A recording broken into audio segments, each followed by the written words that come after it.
Stupid. Clumsy. Are you blind? Ang bawat salita, parang latigong humahagupit sa buong pagkatao ko. Kasabay ng kumukulong kape na tumapon sa mamahalin niyang Italian suite, ay ang unti-unting pagguho ng mga pangarap na binuo ko mula pa sa Isla de Milagros. You're fired even before being hired, dagdag pa niya, ang boses kasing lamig ng yelo, habang nakatitig sa akin na para bang ako ang pinakamalaking pagkakamali na nakita niya sa buong buhay niya. Sa harap ng maraming empleyado ng Villarreal Media Inc., sa mismong lobby ng gusaling dati ay poster lang na tinititigan ko, doon, gumuho ang mundo ko. Ang pangalan ko, Sava Abelera. At ito ang ingranding welcome sa akin ng Maynila. Kanina lang, a few hours ago, ibang-iba ang atmosphere. Nakasakay ako sa jeep, biyaheng Quiapo galing Cubao, ay a little bit disoriented sa ingay at dami ng tao. Pero a bigger part of me was sobrang excited. Hawak-hawak ko ang lumakong tote bag na may nakasabit na keychain, isang maliit na laminated picture ni Amy Philip Villarreal, ang FE ng Villarreal Media Inc. Yes, I admit, I'm a fan. Hindi yung tipong nagpapapicture o nang hihingi ng autograph, but I admire his principles, his vision for the company. Nabasa ko lahat ng articles tungkol sa kanya, yung mga interviews niya about how he built the company from a small publishing house to media giant. For a probinsyana like me, he was an inspiration. Yun ang dahilan kung bakit, kahit nanginginig ang tuhod ko, lakas loob akong sumuong sa Maynila. Manong, para po, sigaw ko, medyo napalakas pa ata. Nagbayad ako at bumaba sa tapat ng isang mataas, modernong building. Villarreal Media Inc. Nakaukit ang pangalan sa salamin at bakal, kumikinang sa sikat ng araw. Huminga ako ng malalim. Kaya mo to, Sava. Para sa pangarap mo. Para kay Lola. Pagpasok ko sa lobby, parang nalula ako. Ang taas ng ceiling, ang daming taong naka-corporate attire, lahat mukhang busy at important. Pumila ako sa reception. Good morning, ma'am. I have an interview scheduled today at Shamdan with AC, Sava Abelera po. The receptionist, she looked very professional, smiled. Okay, Junat Abelera. Please have a seat. Someone will call you shortly. Umupo ako sa isa sa mga plush sofas, trying to look calm and composed, pero sa loob-loob ko, grabe ang kaba. Inayos ko ang suot kong bestida, a simple, floral dress na binili ko pa sa ukay-ukay sa bayan namin, pero pinlansa ko ng mabuti. Inilabas ko ang maliit na panyo at pinunasan ang namamasang palad ko. Focus, Sava. Focus. Maya-maya, you woman in her late 20 approached me. Inat Abelera. I'm Gina from EUC, please follow me. Sumunod ako sa kanya papasok sa isang maze ng cubicles. Ang galing! Dito nagtatrabaho ang mga taong gumagawa ng mga magazines at libro na binabasa ko. Ang mga articles na humuhubog sa opinyon ng publiko. It felt surreal. The initial interview went well, I think. Nasagot ko naman lahat ng tanong niya tungkol sa experience ko bilang writer sa school paper namin at yung ilang freelance writing gigs ko online.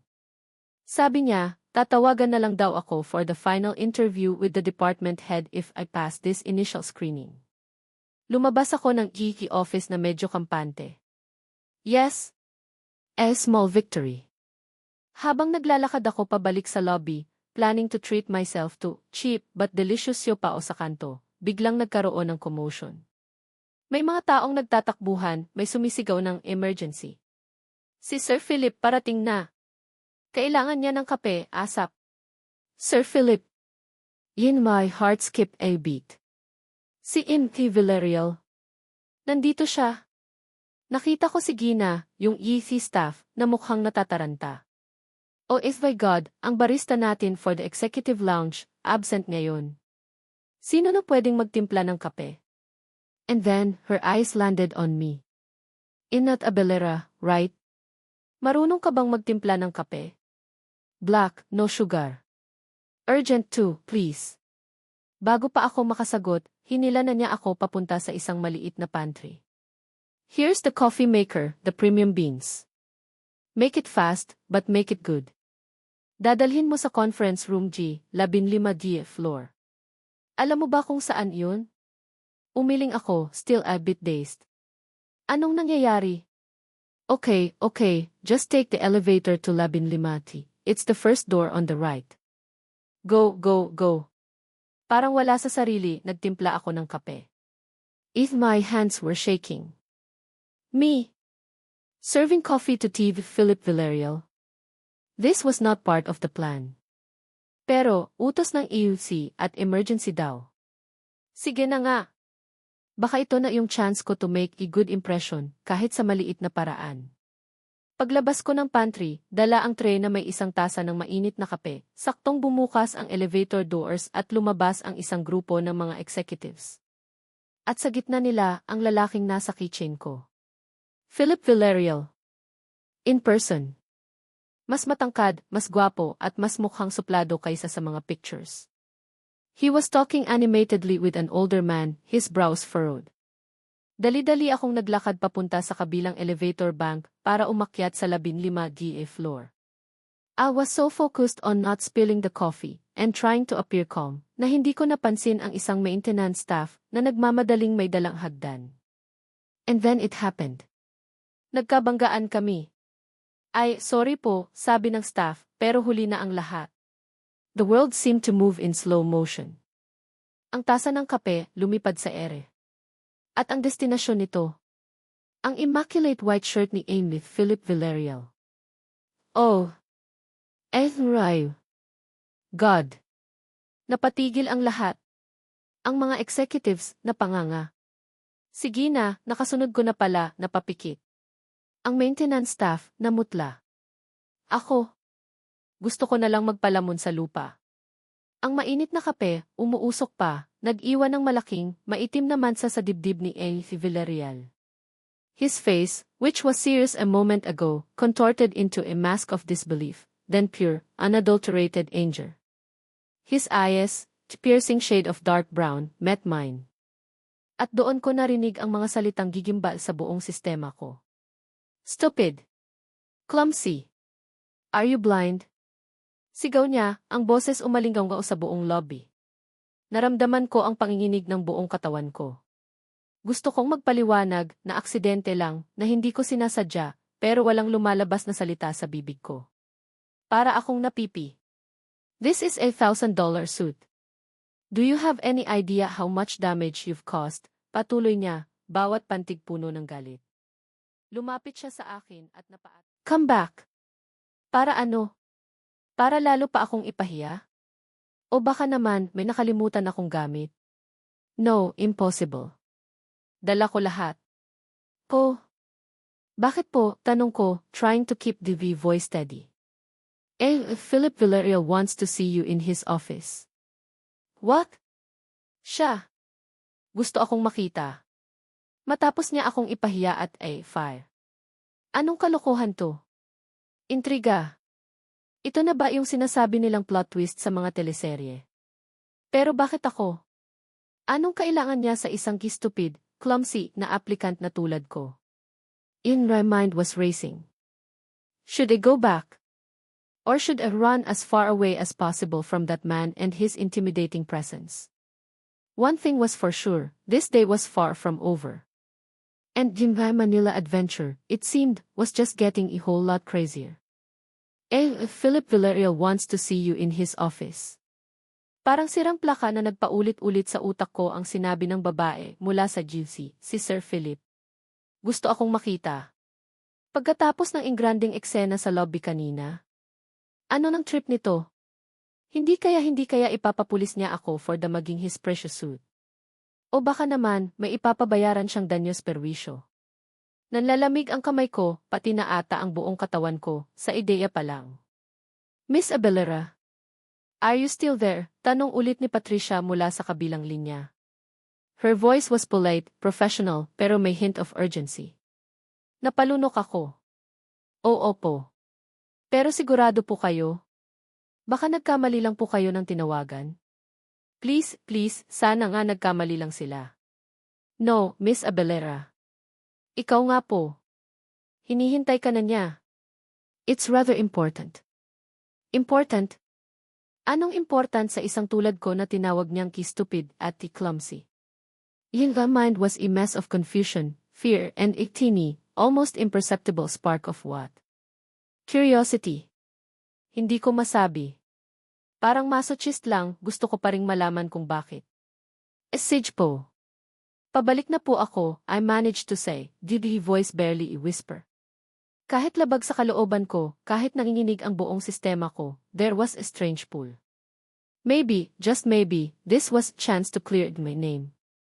To apologize properly, without the shock and the crowd. Unlikely, pero umaasa pa rin ang isang part ng pagkatao ko. Pagbaba ko ng phone, napaupo ako ulit sa bench ng bus terminal. The noise around me, ang sigaw ng mga konduktor, ang busina ng mga sasakyan, ang usapan ng mga tao, parang na-mute lahat. Ang tanging naririnig ko lang ay ang malakas na kabog ng dibdib ko. Ano ba tong pinasok mo, Sava? Nag-isip ako. Uwi na lang ba ako sa Isla de Milagros? At least doon tahimik ang buhay. Walang supladong nasisigaw-sigawan ako. Pero paano na yung mga pangarap ko? Paano na si Lola na umaasang makakatulong ako sa pamilya namin? Ito na ba yun?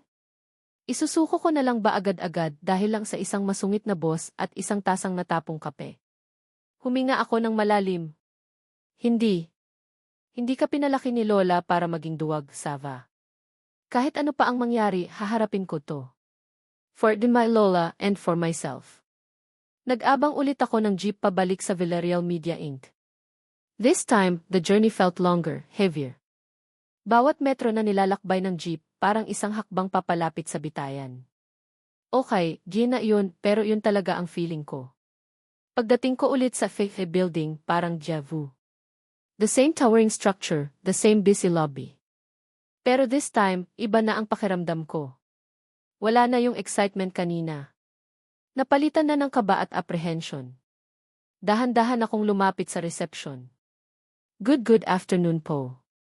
Pinapabalik po ako ni Eve Villarreal, sabi ko, trying to sound more confident than felt. The receptionist from this morning looked at me with a mixture of surprise and pity. Ah, yes, Mat Abelera. Please go directly to the Labin Lima D floor. Executive offices. Someone will meet you there. Tumango lang ako at nagpasalamat. Sumakay ako sa elevator, this time making sure na walang kape, walang hagdan, walang kahit anong pwedeng makakause ng another disaster. Pagdating sa 15D floor, a different kind of atmosphere greeted me. Mas tahimik, mas intimidating. Ang mga pinto, gawa sa dark wood. Ang sahig, carpeted. May mga mamahaling painting sa dingding. This was where the real power resided. Isang babaeng mas matanda, siguro nasa late 40, ang sumalubong sa akin. She had a kind smile. Inat Abelera. I'm Elena, Gin Villarreal's executive secretary. Please, come this way. Sumunod ako sa kanya, with a heart pounding like a drum. Dinala niya ako, hindi sa office ni Sir Philip, kundi sa isang maliit na meeting room. At laking gulat ko, may isa pang tao doon. Isang matandang lalaki, naka-formal suit, may salamin, at mukhang very distinguished. He looked kind, like Lolo. Inat Abelera, this is Antonio De Leon, one of our board directors, pagpapakilala ni Elena. Board director. Ano nang ginagawa ko dito kasama ang isang board director? Nag-aalala na talaga ako. De Leon smiled warmly. Hiza, maupo ka. Umupo ako, feeling so small and out of place. Alam mo ba kung bakit ka pinatawag ulit? Tanong niya, his voice gentle. Umiling ako. Hindi po, sir. Akala ko po dahil sa nangyari kanina di. He chuckled softly. Ah, yes, the coffee incident. Medyo explosive nga raw ang naging reaction ni Philip. Pasensya ka na sa inaanak ko na yun. Masyadong mainitin ang ulo minsan, lalo na kapag stressed. Inaanak. So, ninong pala siya ni Sir Philip. Pero hindi iyon ang pangunahing dahilan kung bakit ka nandito, patuloy ni Enrique de Leon. Nakita ko kasi ang resulta ng exam mo sa IELTS. In my exam. Yung written assessment na binigay nila kanina. You top it, Hija. You have a significant margin. Impressive, considering you're a fresh graduate and, if I'm not mistaken, from the province. Napatango ako, hindi makapaniwala. Ako. Nag-top sa exam. Sa dinami-dami ng nag-apply? Yes, sir. Galing po akong Isla de Milagros. Your answers showed not just intelligence, but also creativity and a surprising understanding of the media landscape. Your essay on the future of publishing, in particular, caught my attention. It was insightful. May potential ka, bata. Hindi ako makapagsalita. Parang panaginip lang. Kanina, feeling ko, ako na ang pinakawalang kwentang tao sa mundo. Ngayon, pinupuri ako ng isang board director. Kaya nung narinig ko ang tungkol sa insidente sa lobby at nalaman kong ikaw pala yung applicant na yun, I talked to Philip. I told him, a company like ours cannot afford to lose potential talent over its spilled cup of coffee, no matter how expensive the suit was. He winked. Naramdaman ko ang unti-unting pagluwag ng dibdib ko. May pag-asa. May pag-asa pa pala. So, Dillion continued, leaning forward slightly. Philip has agreed somewhat reluctantly, I must admit, to give you chance. Not as a writer, initially, as there are no current openings that fit your immediate profile. But as his personal assistant. Personal assistant? Ni Sir Philip. Yung taong sumigaw sa akin ng stupid at clumsy. Parang galing sa impyerno papunta sa ibang klaseng impyerno. I know what you're thinking, sabi ni Ain de Leon, parang nabasa niya ang isip ko. Philip can be difficult. He's a perfectionist. Demanding. But he's also brilliant, and you will learn a lot from him. If you can survive working for him, you can survive anything in this industry. He smiled again, that grandfatherly smile. Think of it as challenge. As stepping stone. Prove to him, and to everyone, that you are more than just a clumsy probinsyana. Natahimik ako. Personal assistant. Ibig sabihin, araw-araw ko siyang makikita. Araw-araw, kailangan kong harapin ang kasungitan niya. Ang takot, nandun pa rin. Malaki. Pero kasabay nito may pumipitik na pag-asa. Ito na yung chance. Ang chance na makapasok sa VP. Ang chance na mapalapit, kahit bilang-lilang, sa taong hinahangaan ko, sa kabila ng lahat. Ito na yung paraan para ipakita sa kanya na hindi ako yung tingin niya sa akin. The decision is yours, Dimas Abelera, sabi ni Elena, who had been quiet all along. The pay is competitive with benefits. And as Jean Dillion said, it's a foot in the door. Nag-isip ako ng ilang segundo. This was ipambihirang pagkakataon. It's crazy, scary, but undeniable opportunity. Kung tatanggihan ko to, baka wala nang kasunod. Kung tatanggapin ko, bahala na si Batman. I looked at them, Dillion, then at Elena. I took deep breath. Tinatanggap ko po. Dillion beamed. Excellent. Knew you had fight in you. Elena will process your papers. You start tomorrow morning, 8 sharp. Philip doesn't like tardiness. Tomorrow. Agad-agad. Parang roller coaster talaga ang araw na to. Kinabukasan, 7:30 jazz pa lang, nasa 15 GA floor na ako. Suot ko ang isa pang bestida, medyo mas formal kaysa kahapon. My hair was neatly tied in bun. Dala ko ang isang maliit na notebook at ballpen, ready for anything. Or so I thought. Elena greeted me with a smile and showed me to my desk. It was a small, functional desk right outside very imposing door. Near door. Philip Villarreal's office. Parang may sariling weather system sa paligid ng pinto na iyon, malamig at nakakakaba. He usually arrives at 8:15, sabi ni Elena. Your main job is to manage his schedule, handle his calls, prepare documents for his meetings, and basically anything he asks you to do. Just be efficient, organized, and not to spill anything on him. She gave me a sympathetic smile. Natawa ako ng pilit. Noted po. Exactly at 8:15, bumukas ang elevator doors and out he strode. Philip Villarreal. Today, he was wearing a crisp, dark blue suit. His hair was perfectly combed. His expression. The same suplado, poker face from yesterday. Para bang hindi ako nag-i-exist, dumaan lang siya sa harap ko at pumasok sa opisina niya without a single glance. Okay, game on, yung suplado. After a few minutes, the intercom on his desk buzzed. It was him. Abelera. LA office. Now. His voice was curt, devoid of any warmth. Kinakabahan akong pumasok sa lungga ng leon.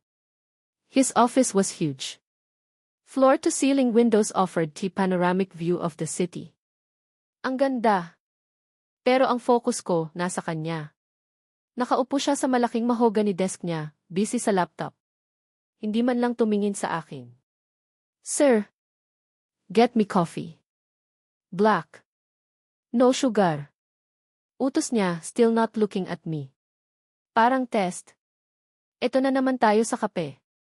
This time, I was extra careful. Pumunta ako sa executive pantry and with trembling hands, I prepared his coffee. Double-checked everything. Dinala ko sa office niya, making sure every step was measured. Placed the cup gently on his desk, on a coaster. Your coffee, sir. He finally looked up, his eyes scanning me for a second, then landing on the coffee. He took a sip. It's acceptable, sabi niya, na parang yun na ang pinakamataas na compliment na kaya niyang ibigay. Now, about your duties. For the next hour, he gave me a rundown of tasks, his expectations, and his non-negotiables. He spoke fast, used a lot of business jargon, and didn't bother to ask if I was following. Para siyang nagda-download ng information overload sa utak ko. Ang dami. Scheduling meetings with international clients, transcribing minutes, proofreading sensitive documents, even managing his personal appointments sometimes. Grabe. This was not just a job, this was like being his shadow, his external brain. Any questions? He asked, finally pausing. Gusto kong sabihin, yes, sir. Pwede po bang pakiulit lahat, from the top and much slower? Pero syempre, hindi ko sinabi. None for now, sir. I think I got the gist of it, see. Liar, Sava, liar. He raised an eyebrow, as if doubting me. Good. I don't like repeating myself. If the schedule for today is on your email. Make sure everything is in order. And one more thing, Abelera T. Yes, sir. T. Not to be a distraction. With that, he dismissed me with a wave of his hand. Distraction? Anong tingin niya sa akin? Isang walking disaster. Well, maybe yesterday was. Pero ngayon, I'll prove him wrong. Lumabas ako ng office niya, feeling overwhelmed but also determined. Kaya ko to, kakayanin ko to. For in my dreams. The rest of the morning was a blur of familiarizing myself with his calendar, answering calls, na halos lahat ay para sa kanya at kailangan kong screen, and trying to decipher his scribbled notes for a report he wanted typed ASAP. Medyo nag-clash na kami agad. May pinapahanap siyang file na hindi ko mahanap agad sa system. Are you sure you even know how to use a computer, Abelera? Tanong niya over the intercom, his voice laced with impatience. Yes, sir. I'm looking for it. The file name you gave me might be slightly different, see. Just find it. I need it in 5 minutes. Click. Binabaan ako. Napabuntong hininga ako. Lord, bigyan niyo po ako ng extra long patience. Around lunchtime, after managing to find the lost file, na mali pala talaga ang binigay niyang pangalan, imagine that, I decided to take a quick break sa pantry. Kailangan kong huminga. My head was spinning. I just wanted a few minutes of peace. Nasa pantry ako, umiinom ng tubig, trying to calm in the nerves, when a tall, stylish woman walked in. She looked like she belonged on magazine cover. Perfect makeup, designer clothes. Medyo familiar ang mukha niya. Siya yata yung nasa mga chismis noon na rumored girlfriend ni Sir Philip. Nancy, I think her name was. She worked in marketing. Ninisyan niya ako, pero parang plastic. You must be the new Zane. Sava, right? Yes, ma'am. Good afternoon po. Nancy, she said, extending perfectly manicured hand. Welcome to the Lion's Den. She chuckled, but it didn't sound friendly. Thank you po. She leaned against the counter, looking me up and down. So, how's your first day with F perfectionist? Okay naman po. Medyo challenging. Understatement of the year. Nancy smirked. Challenging is his middle name. Alam mo, marami nang dumaang si Philip. The longest one lasted for, 3 months? Most of them quit after few weeks. Naramdaman ko ang panlalamig ng sikmura ko. She took a sip of her bottled water. Just a friendly piece of advice, girl. Don't get too comfortable. Tinitigan niya ako, mata sa mata. You won't last a week. And with that parting shot, she sashayed out of the pantry, leaving me alone with her words echoing in the ears. You won't last a week. Takot. Nandun. Pag-aatubili. Definitely. Pero kasabay nun, may biglang umusbong na kung anong tigas ng ulo sa akin. Challenge accepted, Nancy. Challenge accepted, Sir Philip. Hindi ako basta-basta susuko. This probinsyana has more fight in her than they think. This was si pambihirang pagkakataon, and I wasn't going to let it slip away just like that. Ilang linggo na ang lumipas mula nang magsimula ako bilang personal assistant ni Andy Philip Villarreal. At masasabi kong buhay pa naman ako. Barely. Ang prediksyon ni Nancy na hindi ako tatagal ng 1 linggo. Well, I proved her wrong. Pero bawat araw, parang isang major exam na kailangan kong ipasa. Ang boss ko. Suplado pa rin as expected. Pero unti-unti, parang nasasanay na ako sa ugali niya. O baka naman, manhid na lang talaga ako. Madalas, gabi na ako umuuwi. Ang dami kasing trabaho. Minsan, kahit tapos na ang office hours, andun pa rin ako, tinatapos ang mga report na kailangan niya first thing in the morning. Tulad ngayon. It's almost Shamvyeth. Halos lahat ng tao sa 15 floor nakaalis na. Ako na lang yata at si Manong Guard ang gising sa buong building. Si Sir Philip. Maaga siyang umalis kanina, may important dinner meeting daw. Pero bago siya umalis, nag-iwan siya ng sandamakmak na urgent tasks. Typical. Nasa bus station na ako, waiting for the last trip pa uwi sa tinutuluyan kong maliit na apartment sa Quezon City. Pagod na pagod ako. My eyes felt heavy, my shoulders ached. Pero bago ako sumakay, inilabas ko muna ang luma kong notebook at ballpen. Ito ang ritual ko. Sa gitna ng lahat ng stress at pagod, pagsusulat ang naging therapy ko. I opened to a fresh page. At the top, I wrote one of Philip's quotes. Isa ito sa mga paborito ko, mula sa isang lumang interview niya na nabasa ko noon pa. Success is not about the destination, but the relentless pursuit of it, fueled by passion and unwavering principles. Corny, I know. Pero para sa isang probinsyana na nangangarap, his words were like fuel. They reminded me Kawai was here, enduring everything. Sa ilalim ng quote, nagsulat ako, Dear M.A., Divine secret nickname for him, another day survived. Akala ko kanina, sasabog na ang ulo ko sa dami ng revisions mo sa presentation. Buti na lang, kape is life. And also, the thought na one day, I'll be more than just your Louie. One day, I'll be a writer you'll actually respect. Sana. Keep fighting, Sava. Laban lang. Napangiti ako ng bahagya. Kahit sa sarili ko lang, this notebook was really confidente. Dito ko nilalabas lahat ng frustrations ko, pati na rin ang mga maliliit na tagumpay at aaminin ko, ang mga patagong kilig moments. Kasi, sa kabila ng kasupladuhan niya, may mga rare instances na nakikita ko ang kislap ng humanity sa kanya. Like that one time na napansin niyang skipped lunch, kasi sobrang busy, tapos bigla na lang may nag-deliver ng pagkain sa desk ko, with a note na eat. You're less annoying when you're not hungry. Walang pirma, pero alam kong galing sa kanya.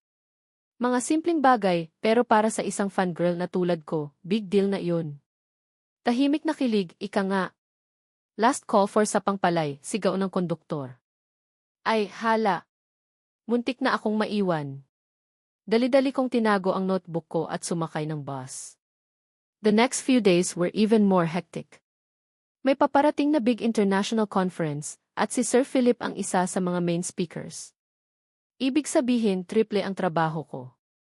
Research, coordinating with the organizers, preparing his speech, booking flights and accommodations, you name it, I did it, halos hindi na ako natutulog. Coffee became my best friend. One late afternoon, nasa elevator ako, pababa na sana para umuwi. Hawak ko ang isang box ng documents na kailangan ko pang i-review sa bahay. Bigla akong nakaramdam ng hilo.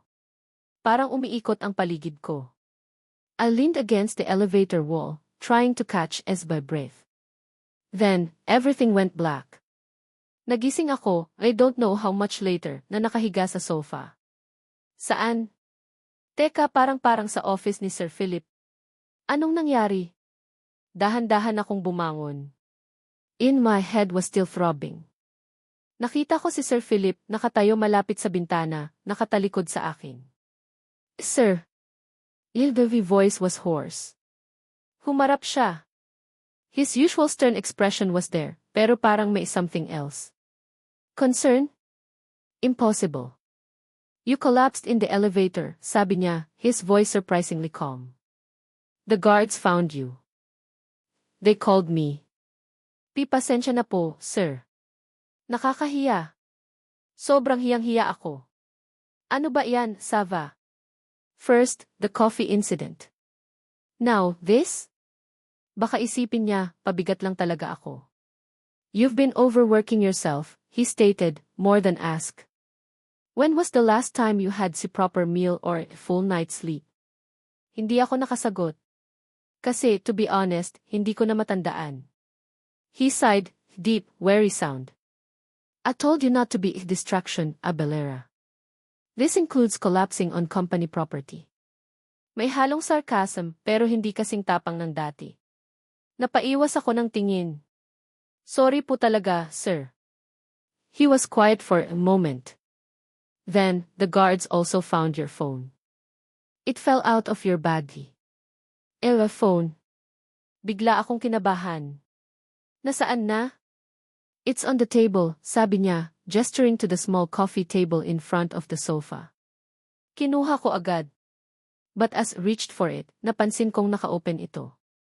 Sa gallery. Yellow photo gallery. Nanlaki ang mga mata ko. Oh. Right. God. Yellow photo gallery was let's just say it wasn't filled with selfies or pictures of food. It was filled with him. Screenshots of articles about Philip Villarreal. Pictures of him from magazine covers na medyo luma na. Meron pa ngang ilang fan arts.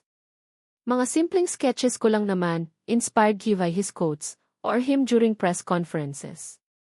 Mga bagay na ginagawa ko kapag bored ako or when needed inspiration. It was in my secret stash. Very private, very embarrassing, fangirl collection. And he saw it, Philip Villarreal, Givay Sapladong boss, saw it in my secret, cringy fangirl gallery. Gusto ko na lang ulit mag-collapse, this time for real, and never wake up. The hiya felt was a million times worse than the coffee incident. Nakatitig lang siya sa akin, his expression unreadable. Hindi ko alam kung ano ang iniisip niya. Tatawanan niya ba ako? Insultuhin? O baka naman, this time, for real na, you're fired. Pero wala siyang sinabi. He just stood there, watching me. The silence was deafening. Parang gusto kong tumakbo palabas, pero nanghihina ang mga tuhod ko. I quickly closed the gallery and clutched the phone to the chest, as if that would hide the evidence. My face was burning. Siguradong kasing pula na ako ng kamatis. Abelera, he started, his voice low. Napapikit ako, bracing myself for the worst. You should eat. Ha? Minulat ko ang mga mata ko. Nakita ko, sa may desk niya, may isang paper bag mula sa isang mamahaling restaurant. At may amoy. Amoy ng pagkain. I had dinner delivered, sabi niya, still in that calm, almost gentle tone. You look like you haven't eaten in days. Go on, it's getting cold. Hindi ako makapaniwala. Si Inge suplado. Nagpa-deliver ng dinner para sa akin. After seeing this video I shrine for him on his phone. Anong nangyayari sa mundo? Pero, sir. Yung phone ko I stammered, still mortified. He finally looked away, turning back to the window. Everyone has their hobbies. As long as it doesn't interfere with your work. Hobbies. Yun na yun. Hindi siya magagalit. Hindi niya ako aasarin.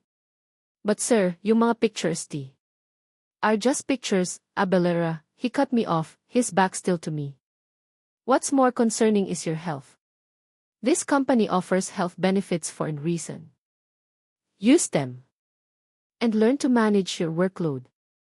I need an efficient assistant, not you martyr. Hindi ko alam kung anong sasabihin. Part of me was immensely relieved.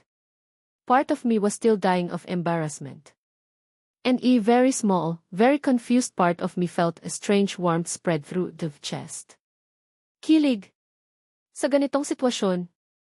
Ang weird. Dahan-dahan akong lumapit sa desk niya. The food smelled delicious. May chicken, may pasta, may salad. For a moment, I forgot how tired and sick I felt. Gutom na gutom pala talaga ako. Thank you po, sir, sabi ko, didig voice mo. He didn't respond. Tahimik lang siyang nakatingin sa labas ng bintana, sa mga ilaw ng syudad. I started eating, right there in his grand office. It felt surreal. Ang supladong boss ko, pinapakain ako, matapos makita ang sikreto kong paghanga sa kanya. Habang kumakain ako, hindi ko maiwasang isipin. What did he really think? Nung nakita niya yung gallery ko, ano ang tumakbo sa isip niya? Disgust? Amusement? O baka naman just a teeny bit of flattered? He must have known, even before this, that people admired him. He's Philip Villarreal, after all. Rich, successful, influential. Maraming humahanga sa kanya dahil sa yaman niya, sa posisyon niya. Pero yung akin, yung paghanga ko, I'd like to think it was different. It wasn't about his money or his fame. It was about his journey, his principles, yung mga sinasabi niya tungkol sa passion and integrity. Yun ang nakita ko sa kanya, even before I met him in person. Yun ang nag-inspire sa akin na lumuwas ng Maynila at sumubok. Maybe, just maybe, nung nakita niya yung mga lumang articles, yung mga quotes na inipon ko, yung mga simpleng fan arts, maybe he saw something genuine. Na may isang tao, isang hamak na probinsyana, na humahanga sa kanya hindi dahil sa kung ano ang meron siya, kundi dahil sa kung sino siya, or at least, kung sino ang pinapakita niyang siya sa publiko. Tahimik lang kaming dalawa. Ako, kumakain. Siya, nakatayo, malalim ang iniisip. The earlier tension seemed to have dissipated, replaced by a strange, quiet understanding. Or maybe I was just imagining things. Nang matapos akong kumain, inayos ko ang mga pinagkainan ko. Masarap po yung pagkain, sir. Salamat po ulit. He finally turned around. His expression was still serious, but the harshness in his eyes seemed to have softened a bit. Or baka epekto lang ng pagod at gutom ko. Go home, Abelera, sabi niya. And get some rest. I expect you here tomorrow morning, fully recovered and functional. And no more fainting spells, understood? Yes, sir. Understood. Akmang lalabas na ako ng pinto nang bigla siyang magsalita ulit. And Abelera? Po? Your sketches. They're not bad. Natigilan ako. Did hear him right? Pinuri niya ang drawings ko. Si Philip Villarreal, pinuri ang fan arts ko. Bago pa ako makapag-react, tumalikod na ulit siya. Lumabas ako ng office niya na lutang. Hindi ko alam kung anong iisipin o mararamdaman. Ang araw na to, nagsimula sa stress at pagod, nauwi sa kolapse, tapos sa major hiya, at ngayon, parang may kung anong kumiliti sa puso ko. Isang tahimik na kilig na mas malalim pa kaysa sa dati. Dahil sa isang iglap, sa kabila ng kasupladuhan niya, nakita ko ang isang panig ni Philip Villarreal na hindi ko inaasahan. At nalaman niya, sa hindi inaasahang paraan, ang lihim na paghanga ng isang hamak na tagahanga. Maybe, just maybe, this was the start of something new. Or maybe, I was just being a hopelessly romantic fangirl. Bahala na. Ang importante, for the first time since I started working for him, I felt a teeny spark of hope. Not just for the career, but for something more. Something I couldn't quite name yet. Akala ko, pagkatapos ng T-collapse/gallery reveal incident, medyo magbabago na ang ihip ng hangin sa pagitan namin ni Sir Philip. Na baka, kahit konti, lumuwag na ang tornilyo sa ulo niya at maging less suplado. Pero nagkamali ako. Bumalik siya sa dati niyang Gmark-deficient self, grade matalim, rude, at cold. Ang tanging nagbago lang, parang may unspoken understanding na sa pagitan namin. He knew my secret admiration, and I knew that he knew. It was weird, but somehow, it made our working relationship more intense. Pero kung akala ko, si Sir Philip lang ang challenge ko sa may isa pang unos na paparating. At ang pangalan ng unos na iyon, Nancy De Silva. Bumalik si Nancy sa opisina after a 2-week business trip abroad.